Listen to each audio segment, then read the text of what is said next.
Once upon a time, in a village called Umuama, life revolved around trade, family, and the marketplace. In this village lived two very different men. One was Obinna, a charismatic, smooth-talking trader who always knew how to get what he wanted without lifting a finger. His smile was disarming and his words as smooth as butter. However, beneath that charm lay a heart steeped in selfishness. It wasn't evil, it just wasn't content with what he had. He wanted more and always more. And if there was something he lacked, Obinna would scheme his way into getting it and would go any length. So let's just call him Selfish Obinna. And then there was Ebele. He was everything Obinna wasn't. A hard-working farmer with a heart as pure as gold. Where Obinna had deceit, Ebele had integrity.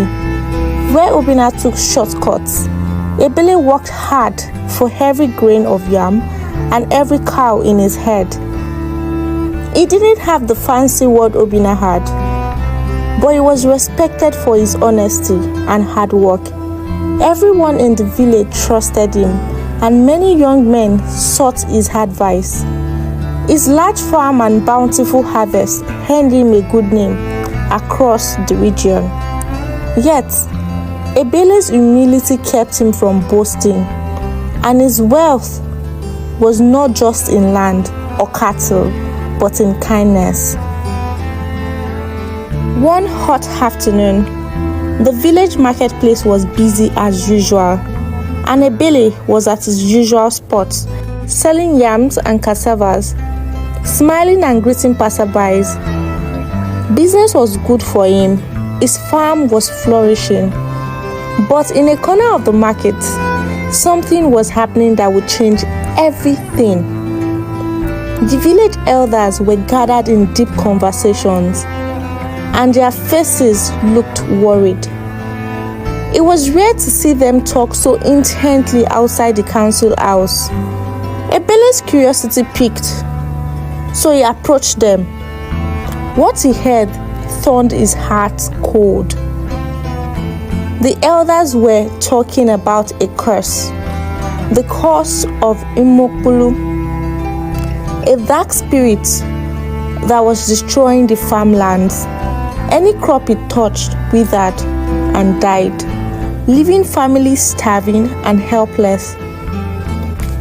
No one knew how to stop it, and families were left in ruins. Obinna, who had been eavesdropping nearby, smelled opportunity. If he could convince the village that he had a way to stop the curse, they would reward him generously with gold, land, and prestige. But there was one problem. Obinna had no idea how to stop the spirit, let alone one as feared as Umuama. Why not involve Ebele? Obinna thought to himself. He's a fool, but he's trusted. And if anything goes wrong, I can always blame him. Oh well. That night, as Ebele was resting on his porch, Obinna approached him with a plan. Ebele, my friend, Obinna said, his voice dripping with false warmth. He sat down beside Ebele. I hear your harvests have never failed you. Even in the worst seasons, your crops grow tall and plentiful. Ebele smiled humbly. I'm blessed, Obinna, but hard work and prayers to the gods help too. Obinna leaned closer, lowering his voice. But you've heard about the curse, right? The Umuama is real and is coming for your farm. The elders are besides themselves with worry. They don't know how to stop it, but I have an idea. Ebele's heart skipped a beat. His farm was his life. What are you talking about, Obinna? What's your plan? Obinna smiled, sensing the panic in Ebele's voice. I've heard that the spirit only spares those who offer a sacrifice. A rare kind of sacrifice. the blood of a lion cub. Ebele's eyes widened. A lion cub? Where would we find such a thing? Lions hadn't been seen near the village in years. But Obinna was relentless. I can help you find one. But we have to act fast before the curse spreads to your farm. But the journey is very dangerous. I can't do it alone. We need to work together, my friend. Ebele's heart sank. His farm was his pride, his legacy. If the curse touched it, his family would be ruined. Reluctantly, he agreed to join Obinna on the dangerous quest. The next morning, Obinna and Ebele set out on their quest to find the lion cub. They traveled deep into the forest, farther than anyone in Umuama had ventured in decades. The further they traveled, the more uneasy Ebele felt. The tree grew taller, the branches thicker, the forest grew darker, and eerie noises surrounded them at night. But every time Ebele questioned their mission, Obinna reassured him, "We are close, just a little further," Obinna would say, flashing his usual confident smile.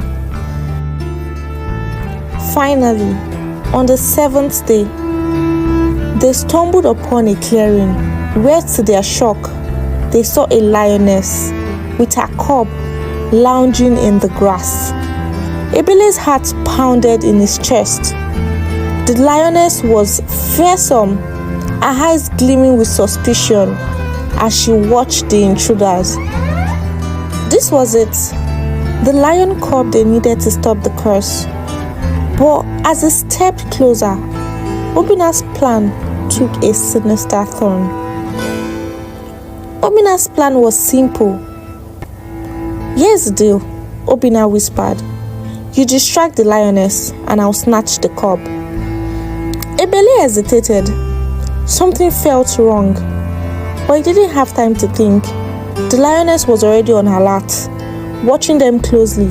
Without a choice, Ebele moved towards her, his heart pounding in his chest. The lioness let out a low growl as it got closer. Ebele's breath caught in his throat.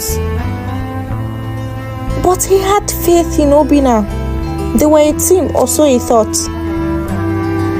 Suddenly, as Ebele got within the arms of the cub, the lioness roared, lunging towards him.